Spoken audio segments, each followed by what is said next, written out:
baxın, yeni indi həmbəlilər mənə gəliblər. Yeni həmbəlilər. Onlar özləri yeni niyə görə deyirlər? Niyə görə yeni deyirlər? Çünki onlar demək istəyirlər ki, biz təzə bir şey gətirmişik və onlar əslində, çünki həmbəli alimlərin çoxsu, biz tarixlə baxsaq, biz qeyd elədik bayaq ki, baxın o ilk alimlər, 4 imam ümumən və onların tələbələri sələfi olurlar. Tamam. Sonra onların arasında yayıldı Mötəzilik, Murciəlik, Cəhmilik və həmçinin Aşarilik, Maturidilik yayılıb bu məzhəblərin arasında, yəni bu sonra oldu. Dərhal olmadı, sonra oldu. Lakin Həmbəli məzhəbin alimləri ümumən çoxu onlar bu məsələdən uzaq idilər. Yəni onların arasında etizal, yəni Mötəzilik, Aşarilik yayılmamışdı. Çox az, düzdür. Bəziləri təsirlənmişdi müəyyən dərəcədə. Məsələn, müəyyən dərəcədə İbn Cəvzi, bəzi alimlər. Bu yeni Həmbəlilər, onlar nə deyirlər? Onlar əslində o bəzi alimlərin hansı ki, bəzi məsələlərdə səhv ediblər, istər Allah ad və sifətlərlə və başqa. Onlar deyirlər ki, biz o alimlərin sözü, Həmbəli demirsiniz, biz bu alimlərin sözünü götürürük. Başa düşürsünüz? Onlar onu demək istəyir. Bu bir.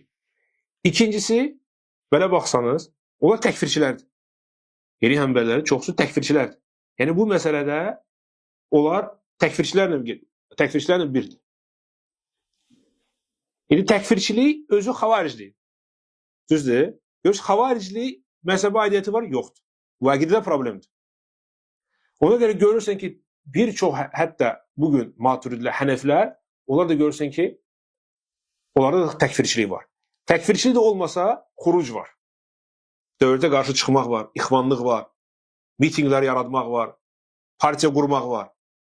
Görürsən, bu məsələn, bu şey məzhəbə aidiyyəti yoxdur. Məzhəb dalında gizlənməkdir. Məzhəb dalında gizlənmək necə, qardaşlar? Siz başa düşməlisiniz ki, istərsə müsəlman hansı məzhəbi seçməlidir.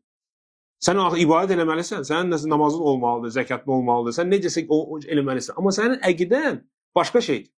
Sən olursan, Hənəfi olasan, necə ki, biz görürük, bir çox müasir Hənəfilər, görürsən, hamısı siyasətlə məşğuldur.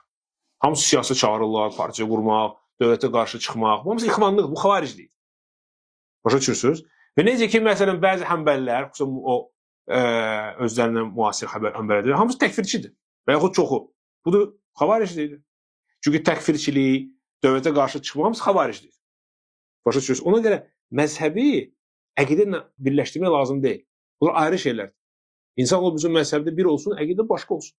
Ona görə siz görürsünüz ki, bugün məsələn məzhəbçilər, müəyyən məzhəbçilər, baxmıyor ki, Hənəfidirlər, obruslar da özünü yeni həmbəli deyirlər, birləşirlər. Çünki ixvan fikirlərdə eynidir. Dövlətə qarşı çıxmaq və s. bu məsələdə eynidir, bu onları birləşdirir. Və yaxud da bəzi əqidə məsələləri onlarda eynidir, onları birləşdirir. Bax, böyle ayrı məzhəblərdir. Ayrı məzhəblərdir. Və yaxud da götürün məsələn Taliban. Onlar Deobandidirlər əslən. Amma məzhəbdə Hənəfidirlər. Əqidə Deobandi, hətta qəbirləri tazım, o şeylər var onlarda. Görürsünüz, amma mənhəcdə, yəni bu əqidə şeylər, xavariclik də var. Nə bileyim, terror və s. dövlətə qarşı çıxmaq, o şeylər var. Görürsünüz, ona görə bunlar hamısı qarışıqdır. Əqidələr başa düşmək lazımdır ki, bir insanda bir neçə əqidə cəm ola bilər. O həm təkfirçi ola bilər, həm ixvan ola bilər eyni zamanda, həm ki Allahın sifətlərini inkar edə bilər. Başa düşürsünüz? Ona görə hər əqidə, İmam Barbahari Rahimullah nədir? Deyir ki, la yuqali insan sahibu sunna, insana demək olmaz ki, o sünnə əhlidir, yəni sələfidir tam. Hətta təctəmiu fihi sünnə kulluha. Tadir onda bütün əqidə məsələləri düzgün olmayacaq.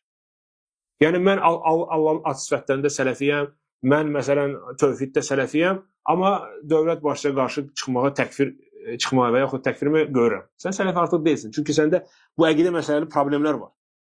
Başa düşürsünüz? Və ona görə bir dənə əqidə məsələyə görə, sələflər, onlar adamı bidətçi deyərlər. Bir dənə də səhv əgər var idisə. Necə rivayət olunur, Hasan ibn Salih ibn Hasan yanına çıxıb bir adam idi. Çox ibadət edirdi. Hətta hədis ravi idi.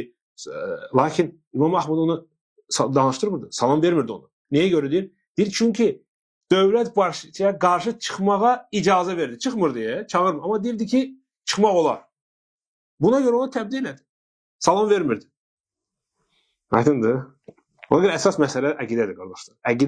Əqidə də biz deyəndə biz demirik 2-3 dənə şey. Yox, hamısı səndə əqidə əhli-sünə olmalıdır ki, sən sünn əhli olasan. Amma məzhəb isə bu fiqdir.